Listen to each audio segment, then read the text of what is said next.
हमारे वन्य जीव की दृष्टि से मध्य प्रदेश पूरे देश में जैसे फॉरेस्ट का एरिया हमारा बहुत ज़्यादा है, उसी प्रकार से परमात्मा की दया से और हमारे सभी फॉरेस्ट डिपार्टमेंट और वन्य प्रेमियों के कारण से हमारे यहाँ मध्य प्रदेश में सभी प्रकार के वन्य जीव, जैसे टाइगर, देश में सबसे ज़्यादा टाइगर अगर कहीं है तो मध्य प्रदेश में है। लेपर्ड, तेंदुए की संख्या भी पूरे देश में सबसे ज़्यादा हमारे यहाँ है।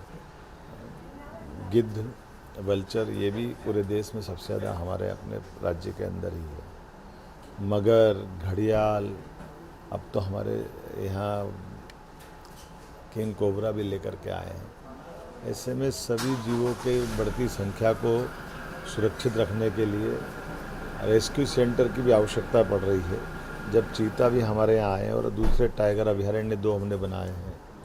चीता के लिए भी पालनपुर कूनो के बाद अब गांधी सागर तरफ हमने उनको छोड़ करके एक नया पार्क डेवलप कर रहे हैं।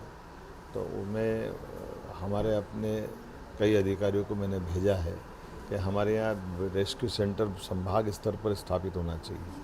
अभी एकमात्र रेस्क्यू सेंटर हमारा अकेला भोपाल वन विहार में है, क्योंकि जानवर जब घायल होता है तो उसको सही समय पे सही इलाज मिल जाए और उसी आबो हवा से वापस उसको छोड़ दे। कई बार हमने महाकौशल से पकड़ के लाए और उसको रेस्क्यू करके भोपाल में रखते हैं तो उसको यहाँ के वातावरण आबो हवा में दिक्कत आती है। इसी प्रकार से हमारे यहाँ जब पर्यटकों की संख्या बढ़ रही है तो उस दृष्टि से हमारे यहाँ जू भी बढ़ना चाहिए। तो जू की दृष्टि से भी हमने पिछले बजट में भी 2 जू करने की घोषणा की थी और कोशिश कर रहे हैं धीरे धीरे करके पूरे संभाग केंद्रों पर भी हम ये वन्य प्राणियों की जन जागरूकता के साथ साथ उनकी देखरेख करते हुए और ख़ास करके बूढ़े, अपारिज, लावारिस, इस प्रकार के वन्य प्राणी जिनको उनका जीवन बचाया जा सके, जिससे कई बार गाँव में जंगल में घटना होती है उससे भी बचा जा सकता है। तो मैं उम्मीद करता हूँ कि हमारा ये जो पूरे देश का सर्वश्रेष्ठ रेस्क्यू सेंटर और एक तरह से जू है गुजरात में, मैं आज उसको स्वयं भी देखने जा रहा हूँ। मैंने बीच में टीमें भेजी थी और हम उम्मीद करेंगे कि आपस में हमारे जानवरों का भी आदान प्रदान करें।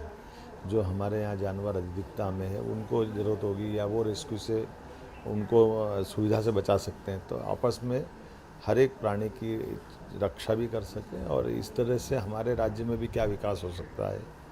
हमने बीच में कोशिश की हमारे विश्वविद्यालयों के अंदर वेटनरी हॉस्पिटल खोलने की, वेटनरी कोर्स खोलने की, ताकि अधिकांश ऐसे जो वन्य जीवों से संबंधित चिकित्सक भी तैयार हो सके। मैं उम्मीद करूँगा कि सरकार यशस्वी प्रधानमंत्री के नेतृत्व में सभी क्षेत्रों में जब काम कर रही है तो हमारे यहाँ वन्य संपदा और वन्य जीवों से जुड़े मसले पे काफ़ी काम कर सकते हैं। उस दिशा में ये बड़ा अभियान हमारा जो चल रहा है, मैं उसमें गंभीरतापूर्वक और कुछ निर्णय करने वाला हूँ। इस दृष्टि से आज मेरा गुजरात दौरा है, जामनगर का वो स्थान है। हम तो आपके माध्यम से ये भी अपील करेंगे कि कभी बाकी को भी मौका मिले तो वन्य प्राणियों से अपनी निकटता बढ़ाइए और कभी कोई इस कारण से कोई वन्य प्राणी खतरे में दिखाई दे, किसी की जान पर संकट आ जाए तो नज़दीक के फॉरेस्ट ऑफिसर से या जिला प्रशासन से संपर्क करें। हम हर व्यक्ति की जिस प्रकार जान की चिंता करते हैं ऐसे वन्य जीवों के प्रति भी उतने ही गंभीर हैं। आइए हम सब मिलकर के इस इकोसिस्टम का चिंता करें। बहुत धन्यवाद।